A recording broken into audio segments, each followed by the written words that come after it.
Fala, minha galerinha do terceiro de Engenharia Civil. Boa noite. Espero que se encontrem bem. Espero que se encontrem em quarentena, né? Cuidando da saúde e cuidando dos próximos, né? Dos familiares. E, principalmente, ligados na aula de Engenharia Civil, na parte de instalações elétricas, onde vamos falar um pouquinho mais sobre sistemas monofásicos, bifásicos e trifásicos. Já falamos um pouquinho disso no final da última aula presencial, mas eu preciso repassar com vocês, né? Onde tudo começa dentro de uma cidade, tudo começa numa subestação elétrica, né? É aonde chega, me desculpem, mas não é coronavírus, podem ficar despreocupados, é por falar. Chega das linhas de vamos dizer, as linhas de transmissão, elas chegam em subestações, tá? Essas subestações normalmente estão aí, cada cidade tem a sua subestação de energia para distribuição para as residências, mas também as empresas podem ter suas subestações, né? E o que seria isso? É um local, né, com equipamentos voltados para quê? Justamente para a transformação das linhas de transmissão para as linhas de distribuição dentro da cidade. Então aqui nós temos basicamente transformadores, tá? Transformadores e dispositivos de proteção.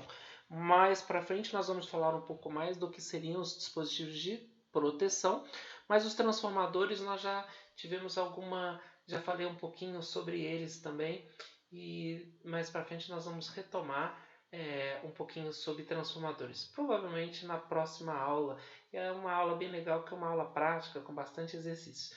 Né? Aqui nós temos o sinal em alta tensão, que está vindo da linha de transmissão, e ao passar aqui para uma subestação, transforma isso aqui em média tensão e na distribuição também em baixa tensão, para entregar para as residências, comércios, etc. Tá? É importante a gente falar um pouquinho, né? Acho que nós não falamos de valores, deixa eu ver aqui. As linhas de transmissão são linhas com, falei na aula passada, mais de 69.000 kV, tá? Média tensão é de 1.000 até 69.000, tá? E baixa tensão, o que a gente considera baixa tensão, é abaixo de 1.000 volts. Aqui é uma ilustração muito interessante do poste de distribuição dentro das cidades, né?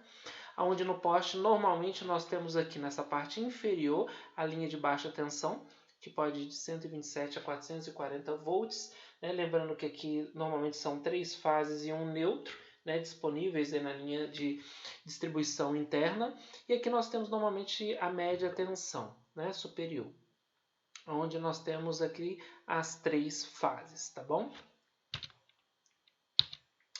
Na aula passada nós falamos, mas vamos trabalhar em cima de tipos de entrada, né?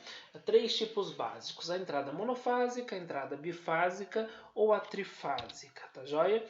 E basicamente nós vamos ver as principais características que nos orientam para fazer o quê? Qual o tipo de entrada é o mais adequado para a nossa residência, é o mais adequado para a minha estrutura, para a minha construção, para a minha loja, para a minha escola, tá bom? Vamos também tratar um pouco de como identificar o tipo de entrada de forma visual, para que você, se posicionando na frente de uma construção, saiba qual o tipo de entrada. Identificar e diferenciar os principais itens de uma entrada, de uma instalação, e, claro, uma visão geral de uma instalação elétrica. São os tópicos desta aula, rapidamente, tá bom? Pessoal, é também importante a gente dizer que nós estamos com fórum, tá? Por favor, entre. São como se fossem 2 imagens de chat, tá? Uma em cima da outra. Se eu não estou enganado, é uma azul, uma verde. Entre no fórum a qualquer momento para tirarmos as dúvidas, para comentarmos e fazermos diálogos pertinentes, para construirmos o conhecimento juntos aí, beleza? Continuando, alguns pontos a serem observados. Os principais pontos são a potência consumida prevista total. Então agora faz sentido porque os exercícios passados para serem entregue, né, a gente precisa, o engenheiro civil precisa saber calcular a potência consumida prevista total. Tá joia? Então isso é muito necessário. Atenção de alimentação dos equipamentos da instalação, a gente vai falar um pouquinho sobre as fases, etc. Isolação entre equipamentos da instalação. E isso tem a ver com a ABNT, tem a ver com normas, tem a ver com NR10, tem a ver com NBR 5410, que é a parte de instalações de baixa tensão. Tá joia? Não se esqueçam, né? E a sugestão aí para o nome da sua filha permanece. Um lindo nome chamado Norma. Seguindo, existe algum equipamento especial? Até na sala foi comentado, né? É comum máquinas de solda. Né? Tem bastante gente que trabalha com isso até na sua própria residência. Só que a máquina de solda normalmente é trifásica e ela exige um tipo de entrada trifásico. Tá? Então, um tipo de entrada diferenciado.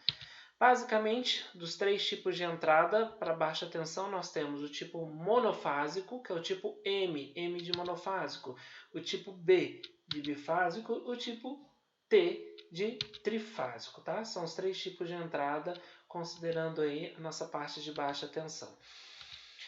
Ao entrarmos nos 3 tipos, o primeiro de todos, tipo monofásico, muito comum em zonas rurais, né?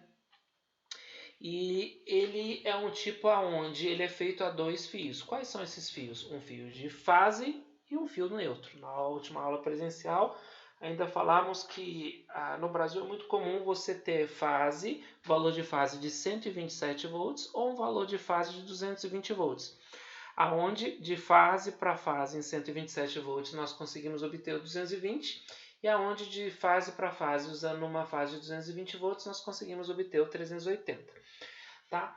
Basicamente, tipo de fase, o tipo de entrada tipo M, ele é feito a 2 fios, uma fase e um neutro.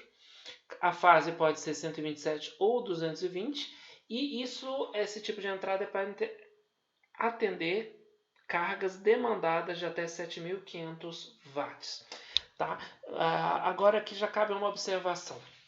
Há uma diferença entre carga instalada e carga demandada. Primeira anotação no seu caderninho aí. Anote, existe uma diferença entre carga instalada e carga demandada. Nós vamos entrar com o conceito de fator de demanda logo, tá? Mas já adianto, carga instalada é tudo que tem, todos os equipamentos que estão instalados e previstos na sua instalação elétrica. E demandado, a gente vai trabalhar com o conceito de fator de demanda e, na verdade, o conceito de uso simultâneo de equipamentos. Nós falamos alguma coisa disso na sala de aula, mas vamos rever também aqui nas nossas aulas digitais, tá joia?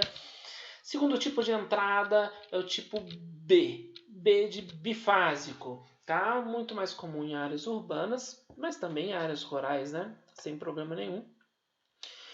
Mas tem que ter uma redistribuição secundária trifásica para você conseguir isso, tá joia?